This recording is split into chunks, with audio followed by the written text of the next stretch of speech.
Our third and final speaker of this afternoon, it is an environmental engineer and she is a consultant in the petroleum industry. Kathryn Wilneff, who is with WSP Canada, recently managed the technical assessment of a spill containment system as part of an application for environmental technology verification. Drawing on more than a quarter of a century of experience in civil and environmental engineering, design, construction, remediation, and environmental monitoring projects, Kathryn is here with a wealth of knowledge for us today. Kathryn.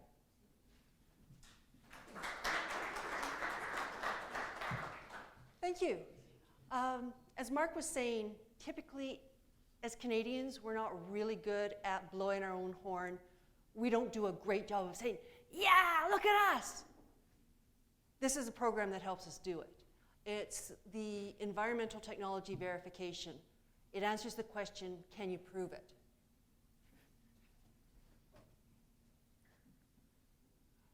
So first of all, what is it? Government of Canada program.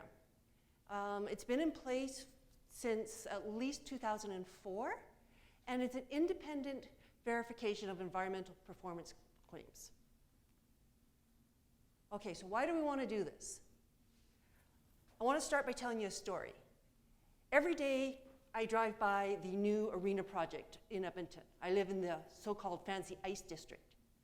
And they have got these fabulous videos online, the artist conception. You've got this great glittering arena. You've got people in the streets. It looks awesome.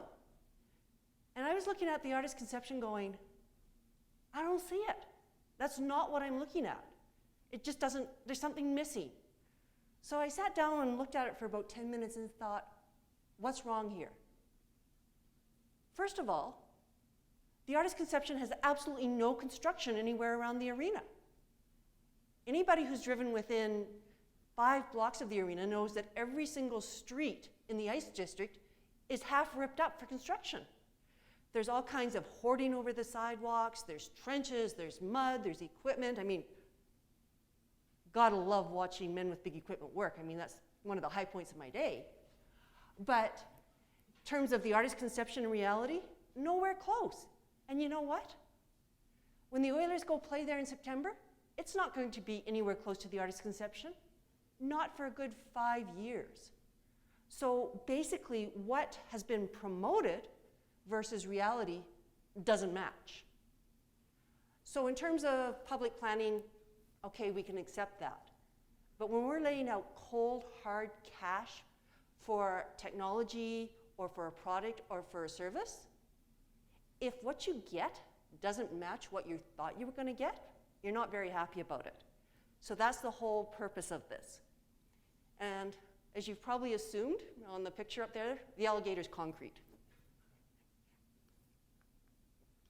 So quick overview of what I'm going to talk about today.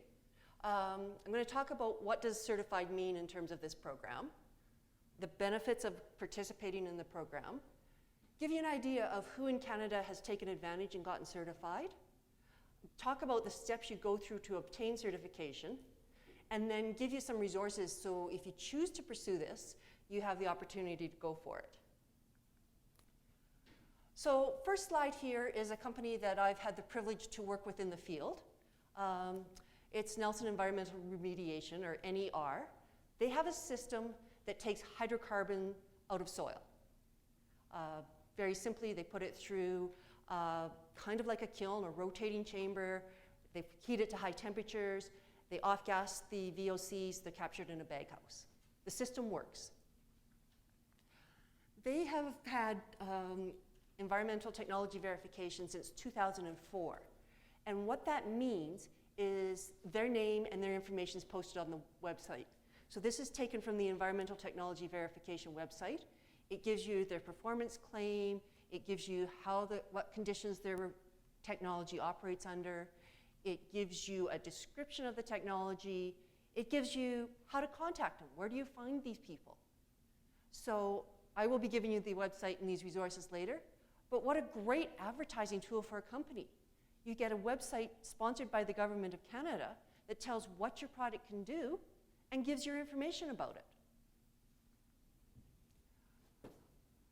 So What are the benefits of it?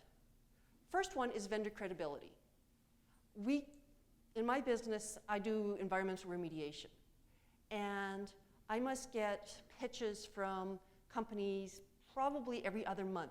We've got a new bug, we've got a new process, we've got a new system, we've got a new chemical that will take all your remediation problems away. And all you have to do is sign us up, and for millions of dollars, we will prove it to you. I'm going, yeah, but if it doesn't work, then what? My clients are out, and the money's gone, and you still have the problem. We need to have this verified before we can go ahead. So it gives the vendors credibility. They can say, yes, it's been independently reviewed, we know this works. Consumer confidence. When you're buying products and services, it's nice to know that it's gonna work. I mean, we all thought Volkswagen had an emission system that worked, didn't we? Obviously now in what's happened in the media lately, it's kind of like, consumer confidence in Volkswagen emission systems may not be there. Reduced risk for those purchasing and for those selling.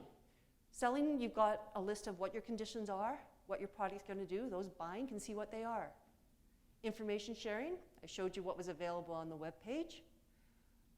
Faster adoption of technology. This is one of the Government of Canada's hopes, that by putting this information out there, that people will be able to find it quicker, use it quicker, get it out into the markets quicker. And then the last one wasn't mentioned on the webpage. It came from Daryl Nelson. I said, why did you guys go through with this when 2004, why do you keep renewing it? And he was saying that international credibility. Outside of Canada, the Canadian government and their certification seal of approval actually holds a lot of credence. The Canadian government has a good reputation, and if they're willing to stand behind your claims, other companies, other countries outside of Canada see that as a good thing, and they're willing to believe you. So who in Canada is certified? Unfortunately, the answer is just a handful of companies. That 1 page, 2 page, that's it. So currently, there's 17 companies, 19 technologies. I'm not going to read this all to you. I'm going to tell you another little story. You'll notice that there's 4 street sweepers on there. And when I was putting my presentation together, I thought, okay, why would street sweepers need environmental certification? Anyways, when I arrived at the office yesterday morning, out in the parking lot, I noticed that there was a whole bunch of shattered glass in the parking lot. I thought, oh dear, somebody's vehicle got broken into. They took the window out of it. And then about half an hour later, our building manager's walking around and checking the windows of my office. I'm going, what's up? Turns out that the contractor that they had in to clean the parking lot over the weekend, somehow their equipment threw rocks, took out 2 vehicle windows and 3 windows in our building over the weekend. So I guess I now understand why you want your street sweepers to have technology verification.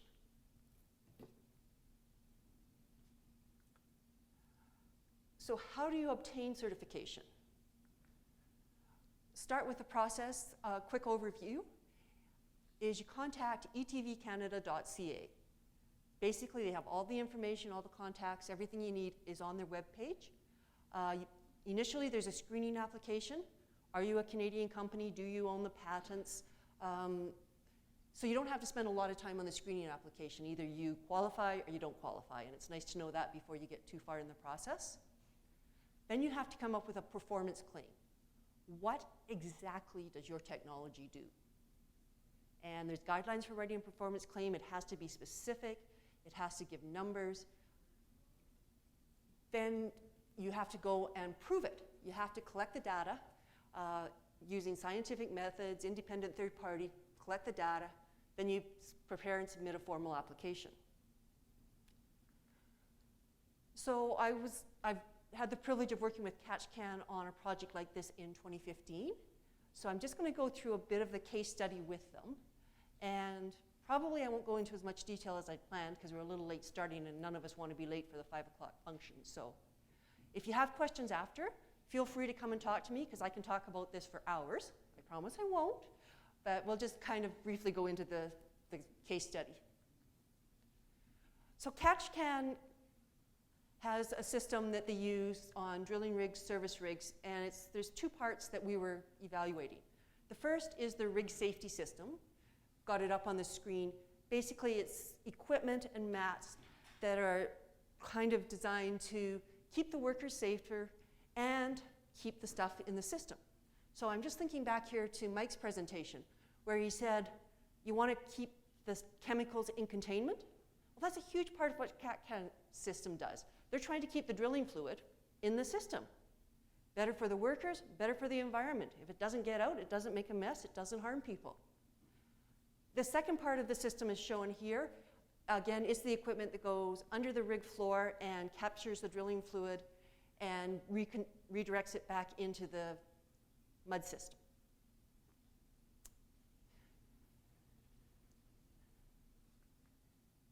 Okay, there's the performance claim.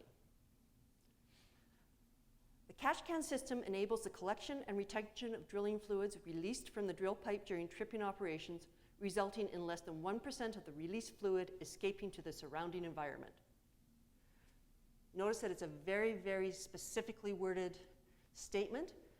Less than 1% is going to escape. It's released from the drill pipe. So that was the performance claim. That was the easy part. Then we had to come up with a data collection plan on how are we going to prove this. And there's three components that go together. You've got a test program, you've got your field work and data collection, then your interpretation and reporting. So the test program, that's a shot of the executive summary on the environmental test protocol. The thing runs on for about 100 pages. The the executive summary, sorry, lists all 29 components that your test plan has to go. So we worked with CAT-CAN, we developed a test plan, we met all the requirements, had it reviewed, then we went out and we took it out to the field. And of course, as soon as you get out there, all your paper is wonderful, but now you're dealing with reality. There's mud, there's the rig, there's equipment everywhere. And that's an Akita rig. I think I saw the name Akita on somebody. So we worked on an Akita rig to do the testing, so give them their kudos there. So needless to say, actually taking the test plan from paper onto the rig was a bit of a challenge. Fortunately, I had a co-worker, Brad Beasley, who started off in the industry working on drilling rigs. And then after he spent a few years working on drilling rigs, he went back to school and got into the remediation reclamation business. So he was the person that did all our on-hand site work here. And what the idea was that we decided to make a target zone. So when they're breaking the drill pipe, you can kind of see it splashing down there. And what we did is Brad laid down basically a white impermeable fabric. And the plan was that anything that was released from the system would be captured on the fabric. So it's kind of like trying to measure how much gas doesn't get spilled at a gas station because you've got controls in place. So basically, we kind of, every time that we knew there was going to be a tripping event, Brad would run out to the rig, get the stuff all in place, and then wait for it to happen. The data was collected during 4 tripping events. As I talked about, we used the white fabric as a target zone. And according to our test plan, we were going to weigh a representative sample of the material, and then every time we finished a tripping event, we'd fold up the material and weigh it to see how much fluid we collected. And like most plans, it didn't work. Reason being is nothing escaped. Don't know if you can see it on there, but that's after one of the tripping events, and all that we have on the target zone is a light splatter. It was like, huh? Okay, there's not enough there that we can actually get a difference in measurements between the before and after for the target zone, so what do we do now? Thankfully, Brad, being the remediation reclamation type, said, let's use the vegetation charts and we can do a percentage of splatter cover. So that was how we actually went forward with the analysis in the end to figure out how much it actually splattered onto it, because all we really had to work with was droplets. And the results, based on what we found during our field tests and whatnot, is less than 0.1% of the drilling fluid released from the drill pipe was released into the environment. So what what our data collection showed was that they actually exceeded the performance claim by 10%. We'd said 1%, and it turned out that when we ran the calculations, it was 0.1%, so the data turned out to be a whole lot better than we anticipated. After the data collection, then you have to do the reporting. Again, the protocols that are up on the web page give you all the requirements, and it's just your typical usual reporting, your performance claim, the system description, so that's a typical description of what the technology was we tested, the conditions that we tested it in, were they normal, what were the upsets, the methodology, how did we actually do it, what was our plan, what was plan B, results, conclusions, recommendations, and then one of the key parts of the documents was qualifications and certifications. So we actually had to include who'd done the testing, what our qualifications were, who'd participated on it. And these are all specified requirements. So it's all part of the protocol on how you achieve this verification. I'm just going to pause there for questions at the end of the case study before I move on to the next part to see does anybody have any questions about the case study portion? Oh dear. It went like that? Okay.